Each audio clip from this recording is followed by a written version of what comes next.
Привет, друзья! Ну с чего хочу начать? Пропиарить предложение одного чиновника известнейшего, Воробьева из Генического. Он сделал предложение, которое я всеми силами хочу поддержать, готов поддержать и поддерживаю. Словами Номана Челебіджихана новий по Україні флешмоб. Він сказав: я хочу померти за свій народ. Я перед вами сьогодні теж кажу: я, Воробйов Олександр, теж хочу померти за свій народ. Воробьев хочет умереть за свой народ. Я не знаю, какой народ он считает своим, но, скорее всего, украинский. Воробьев, начинай. Начинай, Воробьев. Не стоит откладывать на завтра те дела, которые можно сделать прямо сейчас. Поддержим Воробьева аплодисментами. Передаю ці слова найкращим патріотам нашої неньки України. И все лучшие патриоты Неньки, по мнению Воробьева, должны подхватить его мега-флешмоб. Я хочу умереть за свой народ. И ходит просто и ищет: я хочу умереть за свой народ. Давайте. Начинайте. Нет? Да! Да! Ти пішов підтримати російську! Да! Зрад! А теперь я думал соврать вам что-то или сказать правду, но решил. Мы такие родные, почему бы мне не сказать вам правду? Дело в том, что правда, горькая правда в том, что, знаете, мне Руслан передал, Руслан, конечно же, наш известный Кацаба, передал файлы, которые я попросил. Я их скачал, а оказалось, что Руслан не догрузил кое-чего. И у нас получается вторая часть, но тут у нас зато Юля Тимошенко, Казак Гаврилюк, Надежда Савченко и другие. Ну так что, главный вопрос: почему правых радикалов, вот этих вот, которые выходят на Майдан, никто не считает шатунами и агентами Кремля? И во всяком случае никто публично не выходит на Верховную, не под купол. Короче, не выходит на трибуну Верховной Рады и не говорит: это агенты Кремля. Правый сектор, агенты Кремля. Азов, агенты Кремля. Почему такая метаморфоза? Все ж таки, чому агентами Кремля не назвали тих, які розхитують ситуацію, але вони дружні, озброєні? По-перше, на мою думку, питання треба вирішувати за круглим столом переговорів, а не на вулиці. Напевно, питання треба задавати міністру все ж таки. Я не знаю, які питання, які Добре, треба. Напевно, що таки треба задавати. Ну, я як народний депутат. Питання Аваку. Я говорю тільки про те, що я бачу особисто. Зараз... Я прийшов туди по особистих справах, я спустився вниз. Так? От. Я навіть ні разу не витягував посвідчення. От. Я зайшов туди, побачив там двох народних депутатів, ті, які фігурували потім у всіх новинах, які розхитували працівників міліції. Я хочу пройти туди. Якщо він хоче пройти туди з колесом під пахою, якщо він хоче туди пройти з палаткою, так? Ну так, як це було на Євромайдані. Ні, так як це було, те, що я бачив на власні очі, так? І каже: я хочу пройти на банку, бо я хочу пройти туди з колесом, так? Під пахою. Ну, свобода, пересування, вільно. Ну, з колесом під пахою він туди хоче пройти на банку і з палаткою. Ми ж то бачили, як ходили депутати з колесами. І дьоргає працівника міліції, так? Чого? Бо я хочу туди пройти. І з вогнегасником, що ззаді з собою, бо це мій помічник там йде.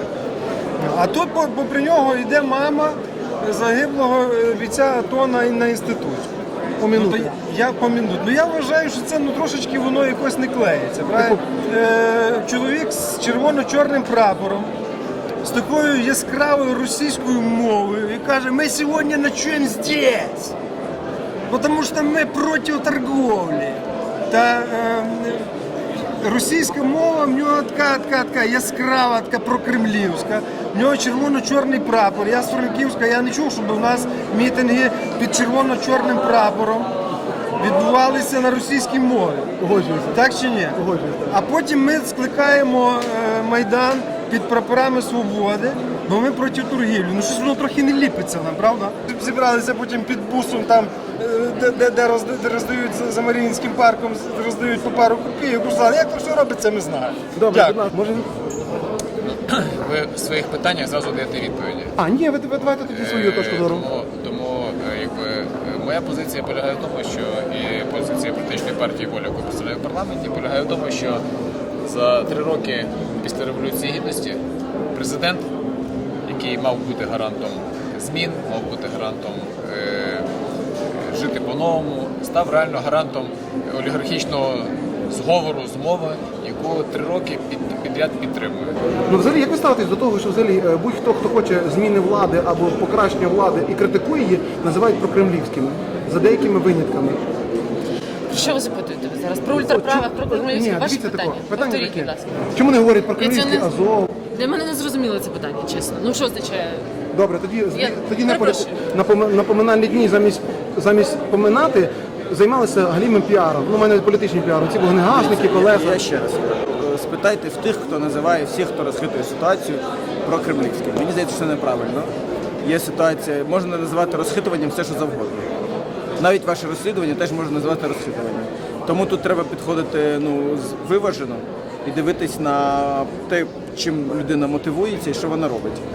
Я думаю, що це таке неправильне узагальнення називати все, що будь-яку критику, будь-яке розхитування про кремлівське. Азов, або Айдар, прокремлівський, або правий сектор. Чому така вибірковість саме до тих, які дружні, які пройшли через фронт і які озброєні?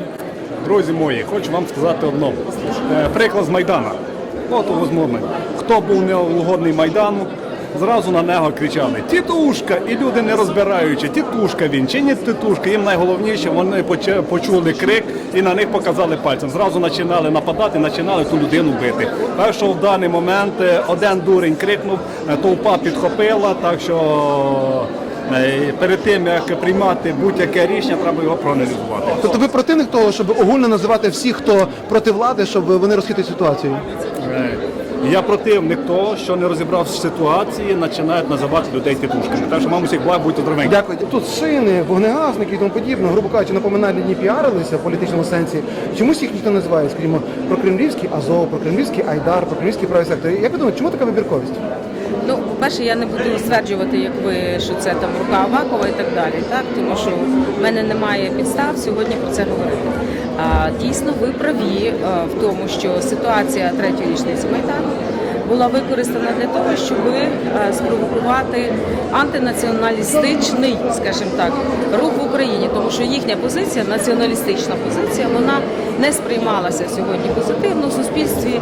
Накочування кризи сьогодні військової і ескалація конфлікту війни на Донбасі, воно абсолютно не стимулює такі речі. Що? Ні, дивіться, ми три дні поспіль крайні праві розхитили ситуацію.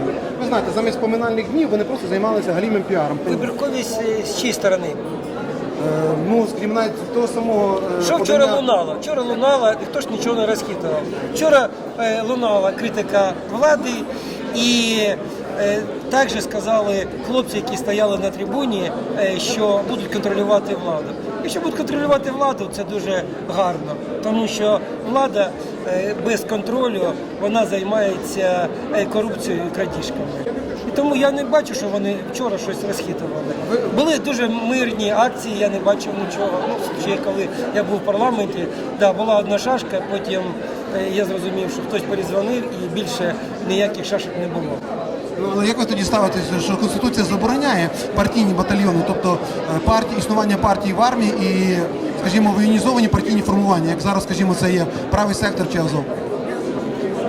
Вчора тут, наскільки я бачив, був громадський сектор Азову. Він не має ніякого відношення до Національної гвардії, тому що зараз Азов в составі Національної гвардії знаходиться в Маріуполі і обороняє кордон України. І тому я не бачу тут, що це озброєні люди. Знаєте, я не знаю. Я знаю просто, що сьогодні всі патріоти, які стояли на Майдані і які продовжують захищати Україну, вони сьогодні всі прокремлівські в контексті Порошенко. Мені здається, що прийшов час подивитися вже реально суспільству, що ця влада зробила, що вона робить, і насправді як вона працює на те, щоб війна тривала постійно і щоб Україна втрачала свої позиції. Мені здається, що прокремлівськість треба шукати в кабінетах вищих керівників держави. Дякую. Супер. Ну, проти них влада нічого не говорить. Знаєте, не влада говорить, говорять люди. Кажуть завжди, слідкуйте за руками, спостерігайте, хто що робить.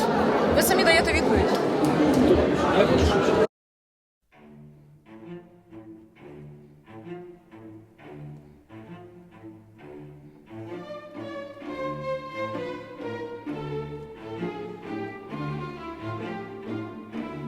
будь ласка, чому Це прийнято, тому що це зараз вигідно владі, будь-який протест, котра прийшла в результаті протесту до влади, ця влада, казати, що будь-який протест – це рука Кремля. Це просто вигідно. Перша акція була результативною, ми бачили, що влада дійсно перелякалась, бо це були хлопці неформали, це були хлопці реальні громадські активісти, в тому числі те, що Микола Коханівський, і ви бачили, що тисячі міліціонерів проти сотень громадських активістів і ветеранів. Вчорашня акція, вважаю, непродуктивна. Там дуже багато моїх побратимів по фронту, і це мені дуже багато близьких людей з правого сектора і з Азова. Але я надіялась і на те, що коли вони прийдуть, і я, до речі, виходила навіть вранці до міліції, тобто до Національної поліції і до Національної гвардії, попереджала, що хлопці, якщо ви будете виконувати злочинний наказ і бити ветеранів, з такою силою можна вчора було здійснити кілька дуже важливих історичних кроків для країни. Коли збираєтесь 5-7 тисяч, це не повинен бути просто марш, що ми починаємо. Невідомо, що буде завтра, чи завтра приймуть капітуляцію наші вороги. Що, на жаль, для мене було розчарування в тому, що результат буде те, що 10 чоловік, 20 чоловік вашого керівництва потрапить сюди в парламент. Але чи буде це продуктивна робота, коли їх буде 20, а коли в наступному парламенті опозиційного блоку буде 100? Чи буде продуктивно? Чи варто того ці 5-7 тисяч патріотів, котрі вчора виходили, того, що ви вийшли, пройшлися і нічого не зробили, окрім тільки картинки для телебачення? Це такий дуже важкий для мене важке питання, яке містить декілька питань. Із того, що відбулося вчора, мене обурила тільки одна річ.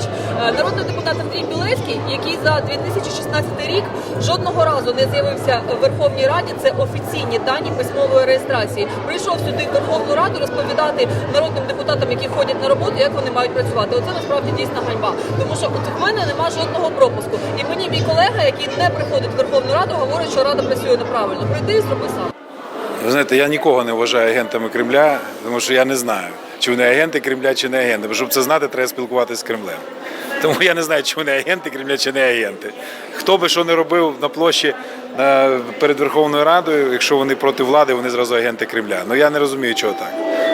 Позавчора у Кропівці зробили таку мирну демонстрацію, також хтось там пише, що це агенти Кремля. Ну це, знаєте, можна всіх до агентів Кремля добивати. Це не відповідає дійсності. Тому що їх багато і вони контрольовані, як ви кажете, Аваково. Вони мають підтримки влади або якоїсь частини тої влади, яка бореться з іншою частиною влади. Тобто, на вашу думку, є справжня опозиція і несправжня опозиція? Опозиції немає. Якщо ви маєте політичну опозицію, то її просто не існує. В цьому парламенті та й взагалі в Україні вона не сформована чітко. Вона ніколи не дотримувалася своєї лінії. Це завжди просто одна влада. Вони просто міняються місцями і коли дориваються до корита, то стають такими, як їхні попередники. Тут немає над чим говорити. Просто, розумієте, одну людину легше звинуватити в кремлівській п'ятій колоні, ніж зробити це, наприклад, з такою от вчора юрбою, як тут була, 15 людей. От тому поки що цього і не називають, і не роблять. Таким чином використовуються насамперед, так само, як ви правильно і сказали, з точки зору Кремля, це політично для них. Тобто вони вже показали нужні картинки для них, запугали ще більше кримчан, запугали ще більше наших співгромадян у Донецьку і Луганську. І, в принципі, вони все одно мають такий самий результат, як і ті акції, про які напряму кажуть, що вони є прокремлівськими. Тобто, в принципі, я не бачу різниці з точки зору російської пропаганди. Вона діє однаково. На жаль, у нас на сьогоднішній день дійсно є проблеми з точки зору розуміння, коли це робиться за гроші, коли це робиться за ідею. Тобто у нас це трошки вже однаково виглядає. Дивіться, я не можу контролювати. Я вважаю, що будь-яка особа, яка винна, повинна нести відповідальність. Для цього є правоохоронний орган, повинен нести. З іншого боку, ми повинні розуміти, що мета Росії була дестабілізація України. В той час, коли були створені патріотичні отряди, які пішли на Донбас захищати нашу державу, на це Росія не очікувала. Її мета була не тільки Крим, Донбас, вся Україна. Наші хлопці, ми їм пишаємося за те, що вони захистили нас як громадян. Дякую.